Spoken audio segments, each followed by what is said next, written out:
भन्ने कोही छैन। ओए तैँले के भन्नुस् रे? फ्रेक्छु भन् त। हजुर दाइ के भयो? के रे? के भयो रे मलाई? खास तल हो कि मलाई हो भएको केही? मलाई भन् त। ल मलाई त केही पनि भएको छैन त। ए केही नभएको भए तँ यहाँ बाँधेर नपठाएको मान्छे के र बस्छु त? बोलाइस् क्या हो? फुत्क्यो? केही पनि होइन के दाइ, यसो कलाकारको अभ्यास गरे कि। के अरे कलाकारको अभ्यास रे? तँ धेरै नौटङ्गी नगरे फेरि पिटिहालिस्।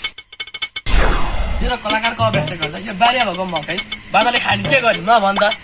केही पनि नगर्नु दाइ, बरु कलाकारको अभ्यास गर्नु। तँ धेरै नबोल। तँ यहाँ खुरुक्का बारिया बाँधेर बस, अरूमा केही थाहा छैन।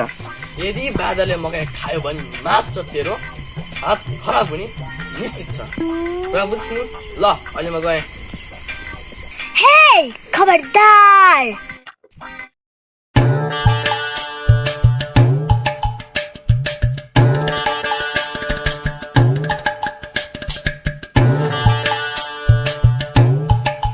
तैँले कसै वाट हाल्नु? ए सरी दाइ, झुकेर भनेछु। ए ल ल ठिक छ, नत्र खान्थिस्। ल अहिले म घर गएको, यो मकै पनि खेला। ल बाई।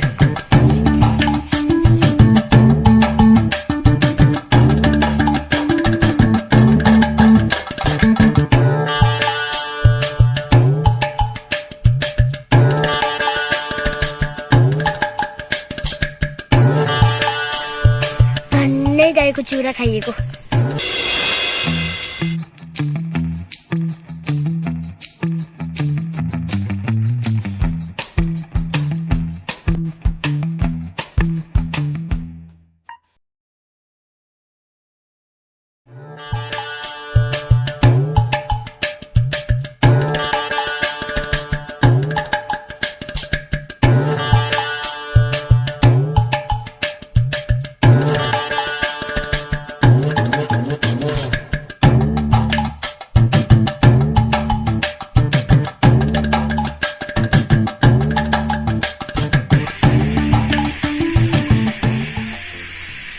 बिहानदेखि आएर यहाँ बाजार घुरिएको छु, एउटा बाजार आउँदैन।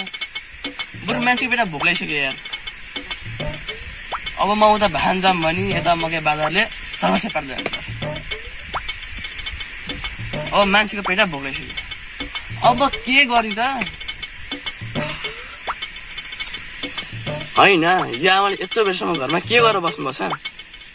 अब दाइलाई भोक लाग्यो भने त बहिनीलाई खाना दिएर पाल्दिन पठाउनु पर्दैन? झलक छ। त्यो पनि मान्छेले भन्छन् छोराछोरीमा कुनै भेदभाव छैन, दुवै बराबर भन्छन्। यो त सबैबाट देहाडी मात्रै हो। के कुरा गर्नु हौ, कुरा गऱ्यो कुरैको दुःख। है त्यहाँले खाना दिएर के भयो त? भोलि पर्सि यही मकै पाक्ला, यही मकै खाम्ला।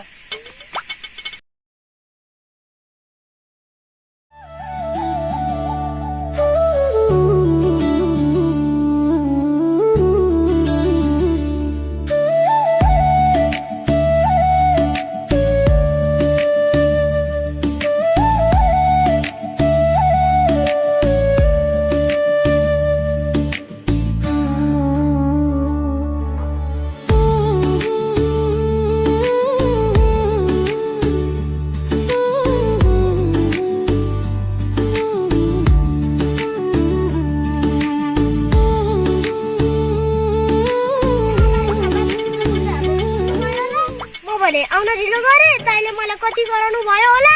हैन छिटो गरेर जानु पर्यो। खानु नि पिनु नि लै कुन कुरोमा चिनो भनेर भन्थे पहिला बुढापाकाले। अहिले यहाँ आफ्नो पर्छ। खै त यार कोही नि आउँदैन नि त। मान्छेको यहाँ पेटा मुसो दौडिसक्यो। कोही पनि आवाज त मानिन मैले।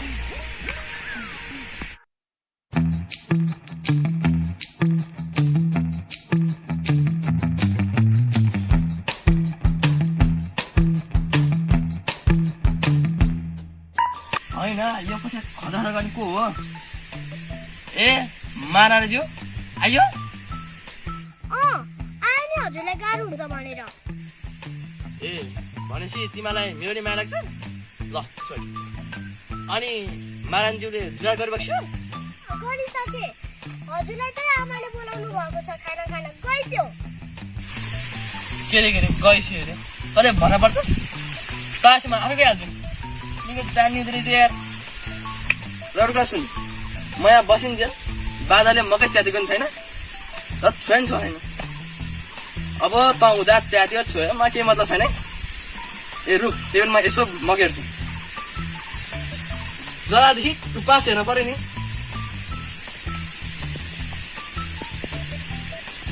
ल बाजाहरू यतापट्टि छैन छैन अहिलेसम्म बाजाले मकै देखेको पनि छैन अब त हुँदा आएर मकै च्यात्यो नि म केही थाहा छैन ल हजुर मगर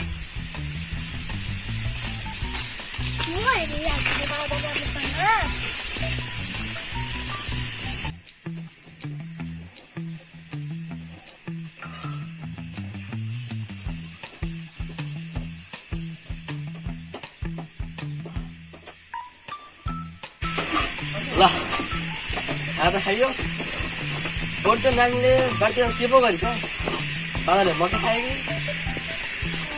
ल अब यहाँ भुलेर बसिरहनु न अब जान पर्यो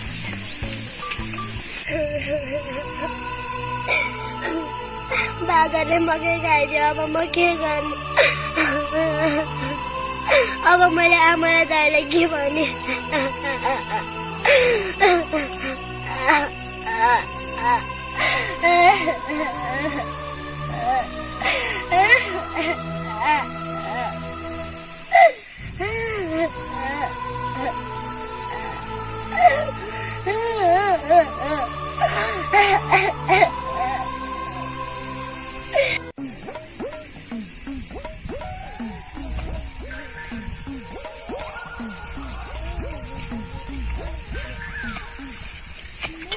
होइन यहाँ के को रुवाबासी हो बाजाले मकै च्यात्यो कि मान्छे होइन यो आवाज त पक्कै मेरो बहिनीको